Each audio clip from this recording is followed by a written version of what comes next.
Hi guys, how are you all doing?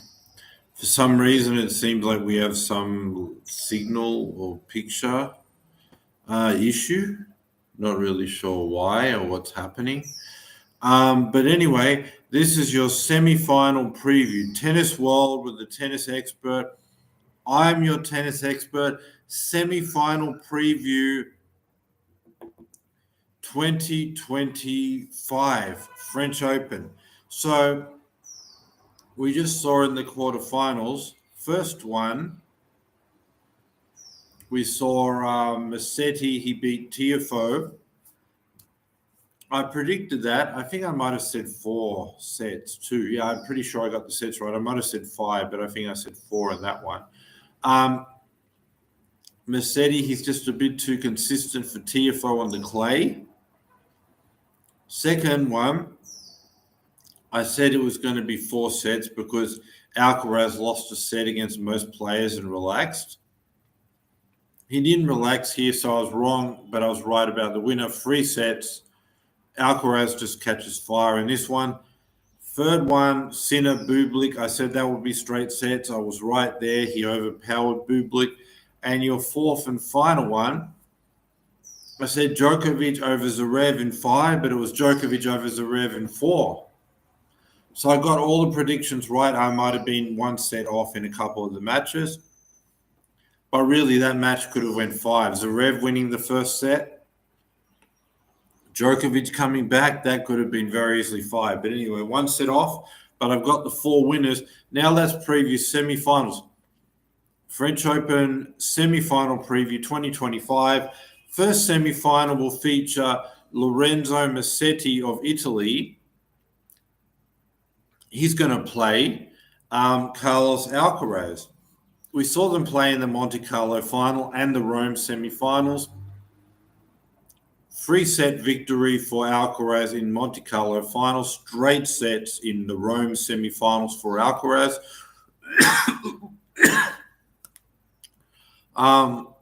Alcaraz just does all the same things. Like they've both got good speed and defense and a big forehand. But then on the backhand side, Alcaraz is a lot better. And then he's got better drop shots and better net play too. And if anything, his forehand might be a bit better and he might be slightly faster, even matching up with Musetti's strengths. A bit better return of serve than Musetti too, more attacking one. So there's just going to be a lot of rallies. They're going to match each other. They're going to be doing all the same things.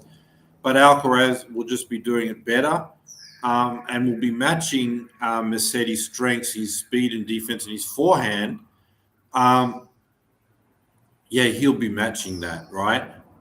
But then he's going to beat him because he's going to go way over the top by having a better backhand, net play, and drop shots. And just going to be a lot of sort of long rallies, but Alcaraz doing it better, and Alcaraz is going to overpower him because he's matching Musetti's power on the forehand.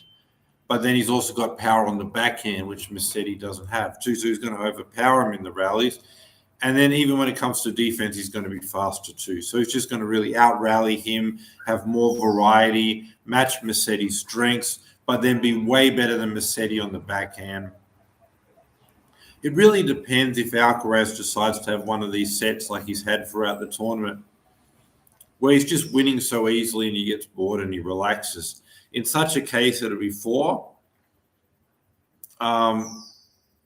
If not, it'll be straight sets. But considering he won his last match in straight sets against Tommy Paul, and considering he won in straight sets last time against Musetti,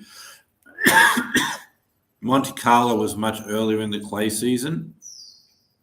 So I'm going to go Alcaraz in straight sets as he moves through to the French Open final.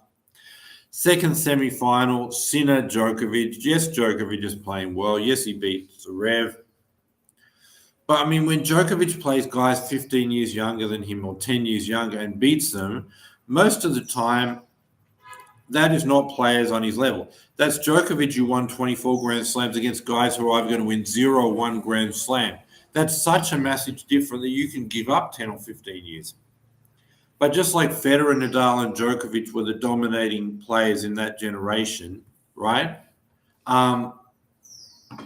They were the dominating players, and they were on a similar level. And then everybody else, maybe except for Murray, was a long way behind them. Against that everybody else, you can be older and you can decline a bit and you can still win, right? But this new generation, you got Alcaraz and Sinner who are dominating. There's a huge gap between them and everyone else, like there was with Federer, Nadal, and Djokovic. So now we've got a sort of like a transgenerational match here. But I believe Sinner and Alcaraz are similar on that Federer, Nadal, and Djokovic level. But it's not like when Federer, Nadal, or Djokovic played each other because they were a similar age. It's like Djokovic has to play someone on his level, but someone who's 23, who's 15 years younger. It's not like saying you're going to win 0-1 Grand Slam in your career. I'm so much better, so me being older, I can still find a way to win. No, this is someone, Sinner and Djokovic, if they played each other at both of their peaks, it would be a similar level.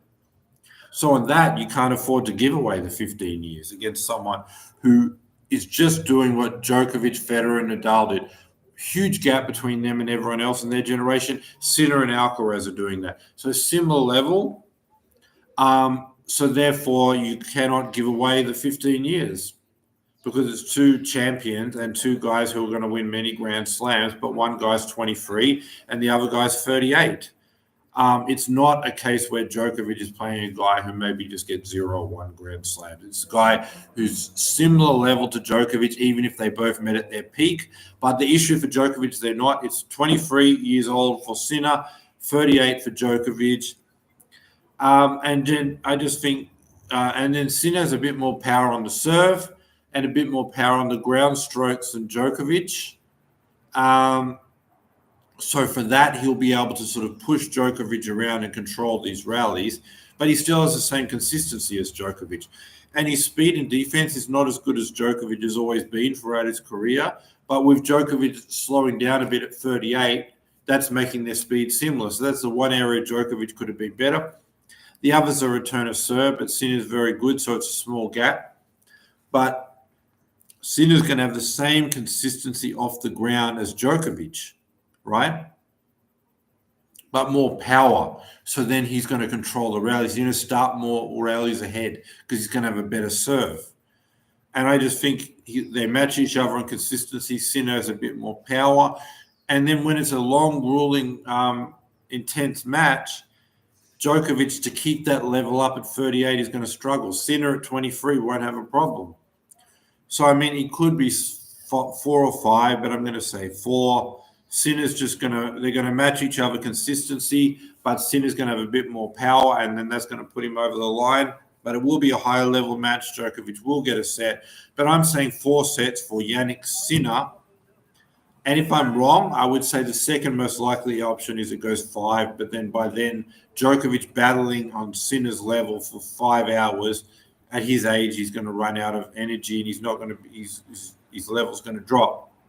But for now, I'm going to say 4 sets for Sinner. It matches Djokovic on consistency and on the rallies, but more power on the serve and the ground strokes and the rallies, controlling more rallies, high-level match. But in the end, Sinner's going to overpower Djokovic and control more of the rallies. And Sinner's going to win this in 4 sets. So we've got Alcaraz, Sinner, French Open final 2025.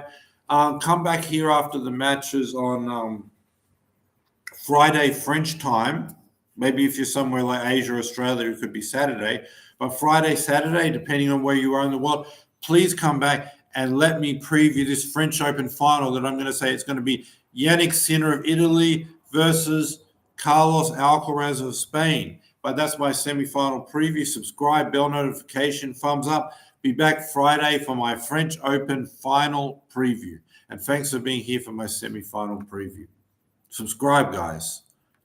Thanks for being with me. See you guys Friday, Saturday for my French Open final preview. Bye for now, and don't forget to subscribe.